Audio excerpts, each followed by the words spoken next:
এক লোক মাহফিল শেষ করে 11টার দিকে বাসায় ফিরেছে। তো বাসায় ঢোকার আগে তার ওয়াইফকে ফোন দিয়েছে।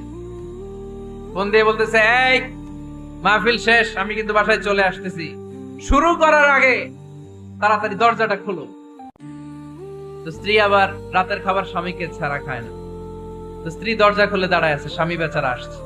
আসার পরে স্ত্রীকে বলতেছে, এই শুরু করার আগে রাতের খাবার দিয়ে দাও, খেয়ে নেই। তো স্বামী ওয়াশরুম থেকে ফ্রেশ ট্রেশ হয়ে আসছে, স্ত্রী বেচারিও ডাইনিং টেবিলে খাবার দিয়েছে। এবার স্বামীও খেতে বসেছে, স্ত্রীও খেতে বসেছে। স্বামী আবার বলতে আরম্ভ করছে, শুরু করার আগে ফ্যানটা ছাড়ো, খুব গরম লাগতেছে। এবার তো স্ত্রী রেগে মেগে আগে, কি আসার পর থেকে শুরু করার আগে, শুরু করার আগে, শুরু করার আগে, কি শুরু করার আগে? স্বামী বলতেছে, এই তো শুরু হয়ে গেল, এই শুরু হয়ে গেল। মানে কি? ঝগড়া। নীলফামারীর ভাইয়েরা, এটা শুরু করা যাবে না।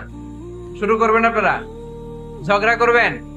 আমাদের ফ্যামিলি গুলো থেকে ঝগড়াকে আজকে থেকে আমরা নো বলে দিলাম। মানে না, ঝগড়াকে কি বললাম? সবাই বলতে পারেন না, আওয়াজ করে বলেন, ঝগড়াকে আমরা কি বলবো?